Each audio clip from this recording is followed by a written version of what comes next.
2600 2600 பெட்டை போட்டு உள்ளே போனேன்.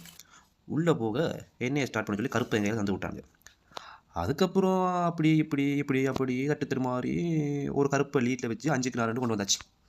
அதுக்கப்புறம் தான் கேம் சூடு பிடிச்சி. அதுக்கப்புறம் அவர் என்ன வெளியில் தரதையில் டப்பு உடுப்புன்னு 3000 திறந்து போட்டு 8 கஞ்சண்டு கொண்டு வந்துட்டு சோப்பு கேம் வச்சுட்டேன். எனக்கு 1 நிமிஷம் ஆடி போச்சு. எனக்கும் அந்த சோப்புக்கு ஏன் வைக்க இஞ்சி கதி கலங்குது. என்ன பண்ணுறது ஏன் முடிச்சுக்கிட்டு இருக்கேன். ஆனால் கடவுள் நம்ம பக்கம் எந்தபடியாக என்னாச்சுண்டா தலைமுறைகிட்ட போடலை. இப்போ டிஸ்ஸு நம்ம கையில், நாம் யார்? நாமளும் தொடர்ந்து போடுவோம் இல்லை மூண்டு என்று சொல்லி 3 காயை படார் கூடாது போட வலிக்காச்சு. கொண்டு போயிட்டா இப்போ 2வது போக பாருங்க 2. அப்புறம் 3வது காயை போட்டாச்சு. அப்புறம் நாமளும் 8க்கு வச்சோம்.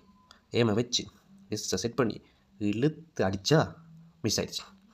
Just miss. ஒரு நூல் கட்டு இடையில் மிஸ் ஆயிடுச்சு. அப்புறம் டிஸ் அவர்கிட்ட போக 2 கையில் நிற்க, இழுத்து விட்டால் போயிருமேன்னு பயத்தில் நான் நெஞ்சை பிடிச்சிட்டு நிற்க, மனுஷன் விட்டு விட போகலை போய். அப்புறம் என்ன நம்ம வித்தையை காட்டுவோம்னு சொல்லி இழுத்து மெதுவாக தட்டினேன். அப்போ 2 இலங்கை ஓட்டைக்கிற விளையாட சரி பட் ஓகே ஓட்டேன்னு சொன்னால் தப்பாக பாக்கெட்டில் விளையாடு. அப்புறம் அவர்கிட்ட போச்சு. அவர் அடித்து பார்த்தா முடியலை. அப்புறம் எனக்கு ஈஸியாக வந்துட்டு சட்டுன்னு போட்டேன். 2 பாட்டுன்னு போனேன் பிளாக்குக்கு இழுத்தேன். முடிச்சு.